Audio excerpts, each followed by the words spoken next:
여러분 안녕하십니까. 4월 13일 일주일 넘치는 우리 교회 매일 묵상 시작하도록 하겠습니다.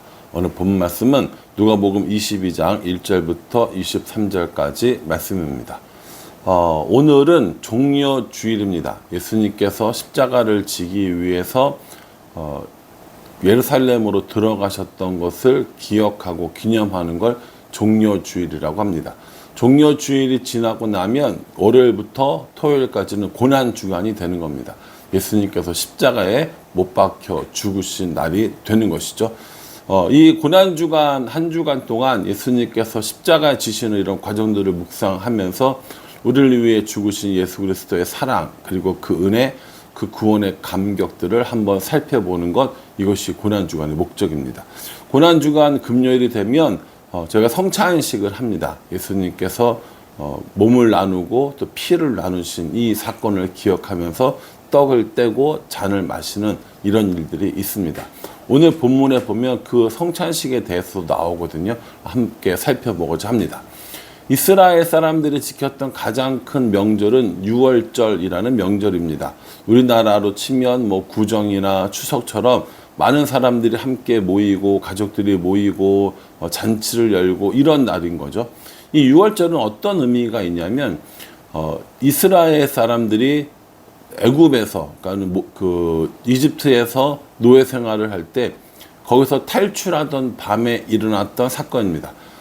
애굽의 모든 장자들이 다 죽을 때 이스라엘 사람들, 특별히 어린 양의 피를 문 임방과 설주에 바른 그 집은 죽음이 넘어가게 되죠. 그래서 그 죽음이 넘어가는 사건을 기념하기 위해서 지켰던 명절이 유월절입니다. 유월절은요, 이스라엘 사람들에게 종교적인 달력의 첫 번째 달인 거고요. 지금도 이스라엘 사람들이 잘 지키고 있는 명절입니다. 우리나라에 양력과 음력이 있잖아요. 그런 것처럼 이스라엘 사람들에게는 일반적인 달력과 종교 달력이 따로 있었는데 그 종교 달력의 1월이 유월절이 된다라는 것이죠. 이 유월절에 사람들이 함께 모여서 잔치도 베풀고 음식도 나눠 먹었는데 지금 이 예루살렘에 예수님과 그 제자들은 그럴 만한 그런 근거지가 없잖아요. 집이 있는 곳이 아니기 때문에 예수님께서 제자들을 보내서 유월절에 음식을 나누어 먹을 수 있는 방을 얻게 하십니다. 이것도 나기처럼 이미 다 준비되어져 있고 예비되어져 있는 것들을 얻게 하시는 거죠. 오늘 성경에 보면 10절에 보면 이르시되 보라 너희가 성내로 들어가면 물 한 동이를 갖고 가는 사람을 만나리니 그가 들어가는 집으로 따라 들어가서, 이렇게 얘기합니다. 물 한 동이를 가지고 가는 사람을 만날 건데 그 사람을 따라가서 내 제자들과 유월절 음식을 먹을 것이 어디냐 라고 물어보면 알려줄 것이다 라고 이야기를 하는 거죠. 두 가지가 있어요. 첫 번째, 물동이를 지고 가는 사람이 한 사람밖에 없었을까? 그 많은 사람 중에서 물동이 지고 가는 사람을 어떻게 만나지? 라고 할 건데요. 여기서 말하는 물동이 지고 가는 사람은 남자입니다. 그 당시 문화는요, 물동이를 지고 가는 사람은 여자였다라는 거죠. 그런데 남자가 물동이를 지고 간다? 이게 표가 나요, 안 나요? 표가 나죠. 다른 사람들은 다 여자들이 물동이를 지고 가는데 남자만 지고 가는 이 물동이가 표가 안 나겠습니까? 그 사람을 맞으라는 거고요. 그럼 그 사람은 도대체 어떻게 알고 있었는가? 역시 하나님께서 준비해 두신 그 장소였기 때문에 가능했다라는 것이죠. 나귀를 풀어서 주가 쓰시겠다 하라라고 했던 것처럼 이 예수님의 이 마지막 유월절을 위해서 준비되어져 있는 장소가 있었다라는 것이죠. 만약에 누군가가 우리에게 와서 하나님께서 혹은 예수님께서 쓰시겠다고 하면서 방을 내어놓아라, 나귀를 내어놓아라 라고 하면 우리는 어떻게 반응할까요? 하나님께서 쓰시겠다, 예수님께서 쓰려고 하신다, 그러니 너의 방, 너의 나귀, 너의 재물, 너의 시간, 너의 재능, 너의 삶을 나에게 주렴이라고 얘기했을 때 우리는 그렇게 아멘 하면서 하나님 앞에 내어놓을 수 있을지 한번 생각해 보게 됩니다.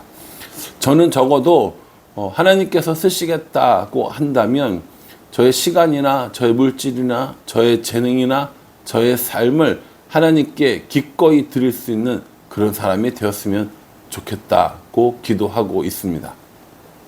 내 것이라고 이야기하고 이걸 왜 달라고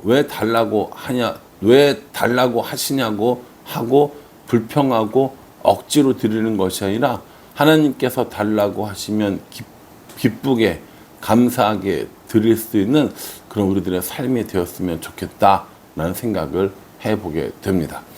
그렇게 유월절을 지낼 방을 얻으시고 예수님께서 19절 이하에 보면은 떡을 가져 감사기도 하시고 떼어 그들에게 주시며 이르시되 이것은 너희를 위하여 주는 내 몸이라 너희가 이를 행하여 나를 기념하라 하시고 이렇게 이야기합니다.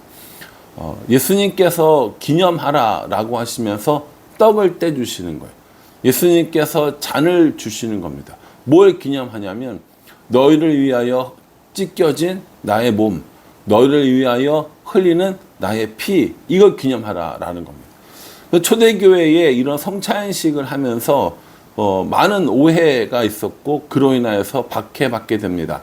몸을 먹고 피를 마시고 이렇게 하니까 믿지 않는 사람들이 예수님 믿는 사람들을 탄압하려고 하는 사람들이 어떻게 했냐면 사람을 먹고 마신다. 특별히 영아, 아기들을 먹고 마신다라고 하는 소문을 퍼뜨려 가지고 진짜 실제로 살을 먹고 실제로 피를 마시고 이렇게 생각했다라는 것이죠.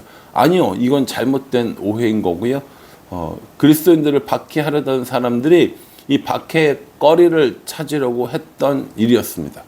결국 이 예수님께서 우리에게 빵을 주시고 떡을 주시고 그리고 우리에게 잔을 주시면서 우리로 하여금 예수님께서 찢으신 몸 그리고 예수님께서 흘리신 피를 기억하고 기념하라라는 겁니다. 그래서 우리가 성찬식을 고난주간에 꼭 하려고 하는 겁니다.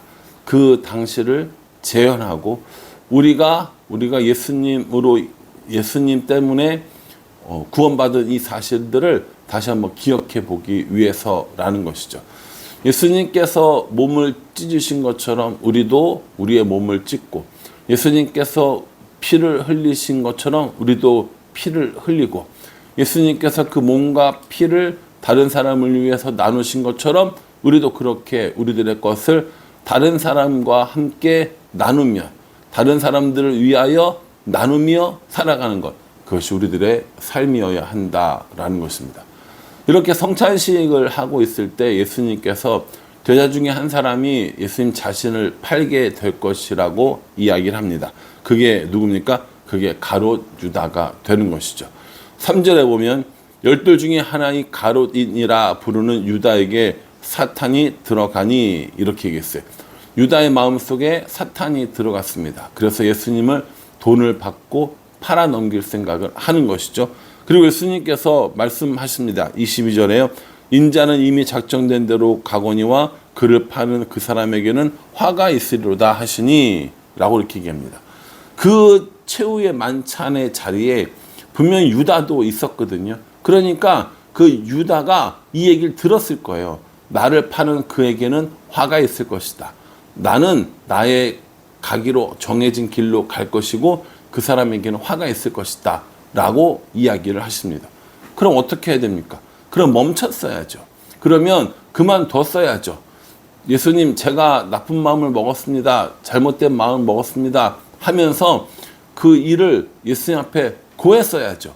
이 유다는 충분히 다시 회복되어질 수 있는, 회개하고 돌아올 수 있는 기회가 분명히 있었습니다.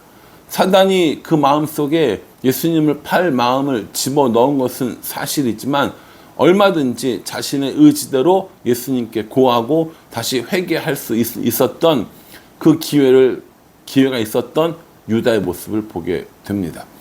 뻔히 예수님의 얼굴을 보면서 예수님께서 나를 파는 자는 화가 있을 것이다 라고 이야기하면서 같이 식사를 하고 같이 이야기를 나누었던 이 유다의 모습입니다.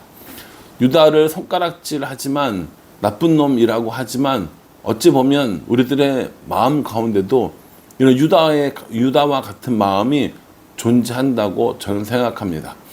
예수님 때문에 손해를 받고 예수님 때문에 무엇인가 소비되어지는 것 같고 예수님으로 인하여서 내가 가져야 할 이익을 갖지 못하게 될 때 슬그머니 예수님이 계시는 줄 뻔히 알면서도 예수님을 향해서 눈을 감고 손을 빼고 발을 빼는 이런 일이 우리 가운데는 정말 없냐는 것이죠.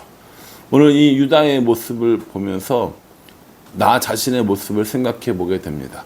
내가 돈을 받고 예수님을 직접적으로 팔아넘기진 않았지만 예수님이 이익이 될 때는 믿고 예수님이 이익이 되지 않을 때는 믿지 않는 연약한 인간의 모습, 아니 저의 모습을 보게 되는 것 같습니다.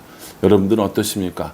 예수님께서 찢으시고 흘리신 그 살과 피를 함께 동참할 마음이 있으십니까?